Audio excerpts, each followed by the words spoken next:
Olá, tá estudando direitinho? Hoje nós vamos estudar poderes administrativos. Esse é um assunto de extrema importância e merece uma atenção especial de você, concurseiro. Vamos lá.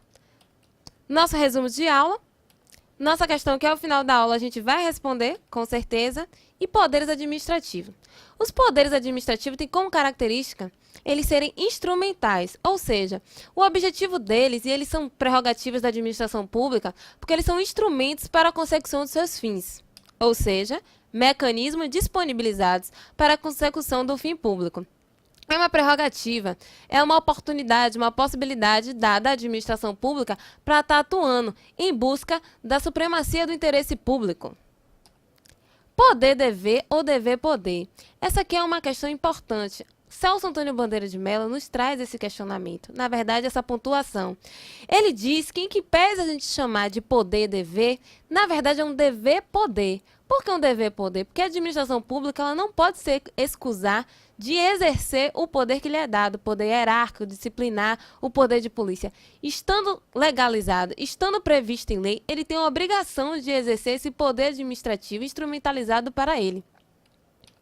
Eis porque ele busca a supremacia do interesse público, ele busca as finalidades da sociedade. Então, ele tem que agir de acordo com tal. Só para a gente relembrar, cabe aqui a diferenciação entre poderes do Estado e poderes administrativos. Lá na aula sobre Estado, Administração e Governo, a gente já tinha falado que poderes do Estado são estruturais. Então, são diferentes de poderes administrativos, que na verdade são instrumentais. Enquanto um estrutura a administração pública como um todo, porque é o legislativo, o executivo e o judiciário, o outro instrumentaliza, possibilita a atuação da administração pública como um todo, também, para estar ali atendendo os desígnios da sociedade. Quando a gente dá um poder a alguém, essa pessoa pode usar ou abusar, correto? Isso também acontece com os poderes administrativos.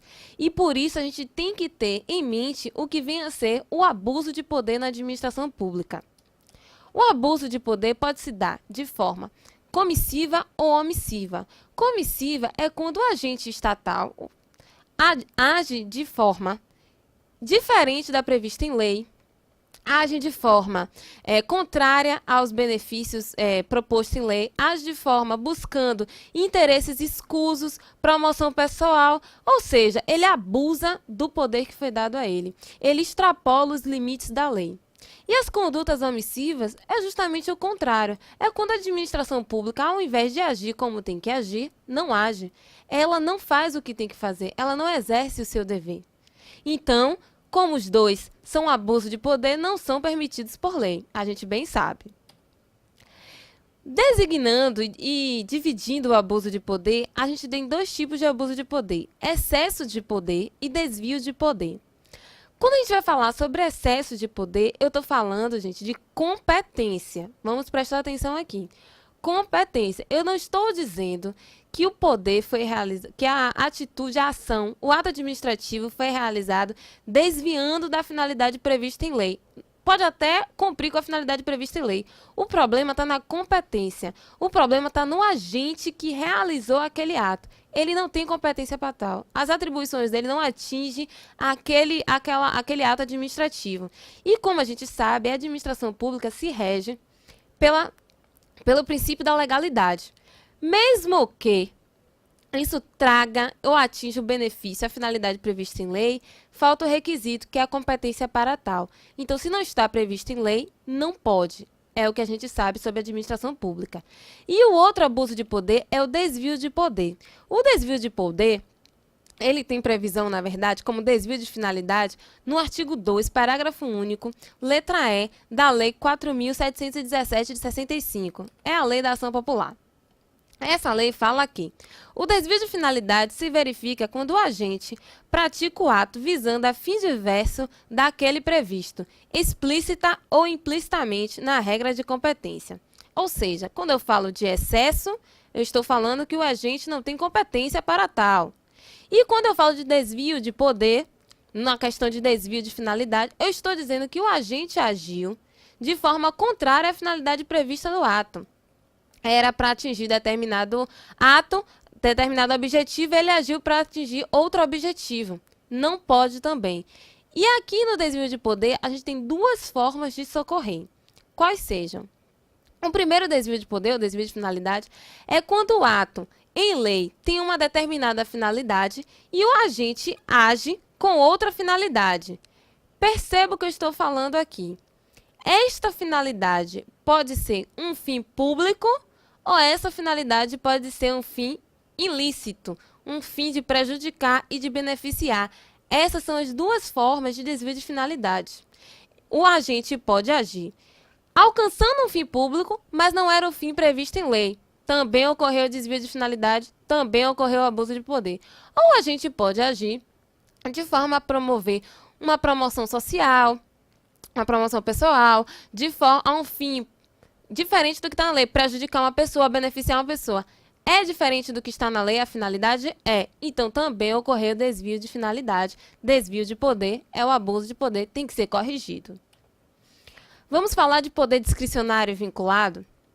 O poder vinculado é aquele no qual só tem um único comportamento ou ação possível e não cabe ao administrador uma emissão de juízo de valor. O que é o poder vinculado? A lei diz tudo. Diz o agente, diz quem tem competência, diz o que é, diz como faz, diz qual fim a alcançar. Diz tudo. Não tem margem para discussão ou para atuação do agente. Ocorreu os requisitos, o agente tem que fazer. Não tem como discutir. Só tem uma opção. O que a lei diz é o que ele tem que fazer. Ele não tem como estar mensurando, né, ou verificando a oportunidade. Já o poder discricionário tem uma margem de escolha prevista em lei.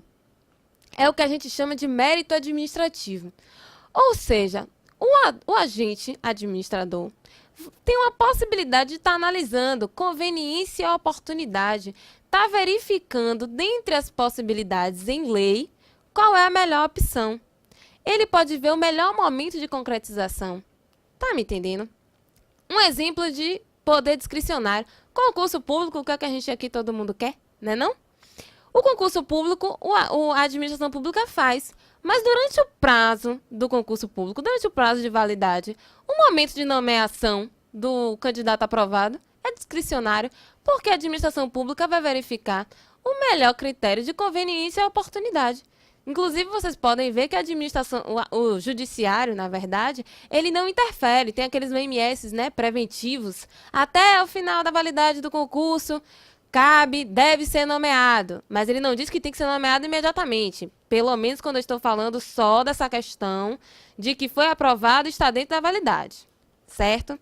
E esse poder discricionário, ele tem dois momentos de avaliação. Ele pode ser avaliado ou antes ou depois. É o que a gente chama lá em autotutela. Quando a gente falou sobre o princípio da autotutela, lembra que tinha anular atos ilegais e revogar inconvenientes e inoportunos? Pois bem, esse aqui a gente está falando do poder discricionário. Antes da concretização, eu posso mensurar a oportunidade e a conveniência. E depois de concretizado, também posso. Parei para analisar, o administrador parou para analisar e verificou que aquele ato ali, ele não é conveniente, ele não é oportuno. Então, cabe a revogação. Ok? Controle judicial na discricionariedade. A palavra é grande, mas tem que aprender. E aqui a gente tem que ter bastante atenção. Primeiro, em regra, o judiciário só pode realizar controle no tocante à adequação à lei. O judiciário não se imiscui no mérito administrativo. O que é o mérito administrativo? São os critérios de conveniência e oportunidade para a decisão do poder discricionário. E aqui, nesse mérito, quando o judiciário pode entrar para controlar, quando o judiciário pode balizar isso, é quando o administrador, o agente, ultrapassou os limites da lei, quando o agente desrespeitou os princípios da razoabilidade e da proporcionalidade. Ou seja, o judiciário vem e diz assim, olha, vamos evitar e vamos anular esses atos aí evados de excesso de poder ou com desvio de poder. Ou que esse mérito teve. A gente está vendo que essa oportunidade, essa conveniência está problemática, não está respeitando os princípios necessários, são desarrazoados. Então, aí, efetivamente, o judiciário pode entrar. Há um exemplo: determinado estatuto do servidor diz que para uma determinada infração cabe punição de 99 dias a 100 dias. E aí chega o administrador e coloca 101 dias. O judiciário vai intervir porque é ilegal, tá além. O judiciário vai dizer quantos dias são? Não. Ele anula o ato e o ato volta para o administrador aplicar a norma correta. E agora nós vamos falar sobre poder normativo ou regulamentar. O que vem a ser o poder normativo ou regulamentar? São aquelas normas gerais, atos administrativos gerais e abstratos com efeito erga omnes. Nos lembra a lei, né? Clara, geral, com efeito erga omnes, mas não é lei. Elas são inferiores à lei, na verdade, porque aqui a gente está falando do regulamento, e regulamento é inferior à lei. Qual o objetivo do regulamento? É explicar a lei, aclarar, especificar o que a lei deixou em aberto. É como a gente disse, é o objetivo.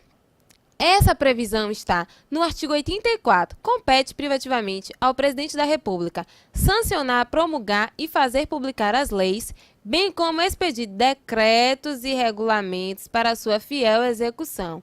E aqui a gente vai entender uma coisa: regulamento é o que o chefe do Poder Executivo vai fazer, e decreto é a forma pelo qual ele se exterioriza, ok? Certo.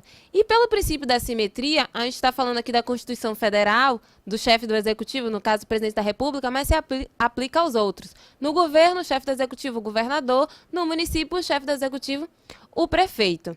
Mas tem um outro regulamento chamado de regulamento executivo, também conhecido como regulamento autônomo. O que vem a ser isso? Ele, segundo alguns doutrinadores, inova na sistemática jurídica o que o poder regulamentar, o que o regulamento não pode. Mas a nossa Constituição prevê. Também no artigo 84, no inciso 6 diz: dispor mediante decreto sobre organização e funcionamento da administração federal, quando não implicar aumento de despesa nem criação ou extinção de órgãos públicos, extinção de funções ou cargos públicos, quando vagos. E aqui cabe uma pausa para a gente explicar. A regra geral é que o regulamento, o poder normativo, poder regulamentar, na verdade, ele não pode inovar no sistema jurídico. Ele não vem para criar direitos, para extinguir direitos. Esse não é o objetivo do poder regulamentar. O objetivo do poder regulamentar é explicar a lei, é tornar ela aplicável no dia a dia. Por exemplo, uma lei que fale sobre determinadas substâncias proibidas. Vem o regulamento, vamos lá, substâncias psicotrópicas. Vem o regulamento e diz: olha, são consideradas substâncias psicotrópicas tais, substância 1, 2, 3 e 4. Está inovando na lei? Não. Está inovando a sistemática? Não. Está criando direito? Não. O que ela está fazendo? Ela está explicando o que a lei quis dizer. O que era substância psicotrópica e quais são as que estão proibidas no mercado. Só que a gente tem esse regulamento autônomo. Esse regulamento autônomo, na verdade, ele tem uma ideia de criar, extinguir leis. Em outros países, o nosso direito comparado, é possível, mediante regulamento, que o chefe do executivo possa estar, sim, criando e extinguindo leis. Mas no Brasil, não. Inclusive, nossa jurisprudência entende que a única possibilidade de reconhecer como regulamento autônomo é essa aqui do artigo 84, inciso 6. Tirando isso, a resposta é sempre a mesma. Regulamento inova? Não. Regulamento cria direito, extingue direito? Não. É vedado. Poder hierárquico. O que vem a ser poder hierárquico? É a possibilidade da administração estruturar internamente numa relação de hierarquia e subordinação entre seus órgãos e agentes. E aí, o que é interessante aqui nesse poder hierárquico? Ele é interno. Ele não é, por exemplo, da administração direta para a administração indireta. Ou seja, ele não é do Estado para uma autarquia sua. Ele é interno, ele é verticalizado. Ele é do chefe do executivo para o seu órgão, do secretário para o seu departamento, Ministério da Saúde, Secretaria da Saúde, SUS. Entendeu? Ele tem essa ideia de interno. As possibilidades na qual a gente pode estar atuando com o poder hierárquico é avocação e delegação. Avocação é quando o chefe chama para si uma competência que é do seu subordinado. E delegação é quando um órgão estende a competência e as atribuições do outro órgão. Ele diz assim, ó, atue aqui dessa forma, eu vou permitir que você faça isso. Não pode delegar, ela só não pode quando as competências forem exclusivas. E outra característica da avocação e da delegação é que ela é temporária. Ela não é permanente ad eterno, não, tá? Tem limite. Aí vamos deixar claro, quando não pode delegação, quando a competência é exclusiva, definida pela lei, para decisão de recurso hierárquico, porque não tem lógica, uma pessoa que não é daquela hierarquia está julgando de outro, e para edição de atos normativos. Olhe lá, nosso poder regulamentar, chefe do executivo, e só ele pode. Vamos agora fazer nossa atividade? Segundo a Lei Federal 4.717, que regula a ação popular, o desvio de finalidade. Quando o resultado do ato importa a violação de lei, regulamento ou outro ato normativo, quando o agente pratica o ato com a indicação de fundamento material inexistente ou juridicamente inadequado ao resultado obtido, quando o agente pratica o ato sem observância completa ou regular de formalidades indispensáveis à existência ou seriedade do ato. Quando o agente pratica o ato visando satisfazer interesse próprio ou de terceiro, sem estar regularmente investido no cargo. Emprego ou função. Quando o agente pratica o ato visando a fim diverso daquele previsto explícita ou implicitamente na regra de competência. Isso aqui é letra de lei. Letra E, caiu no concurso. Estudando certinho, vamos permanecer firme e forte no objetivo, ok? Até a próxima!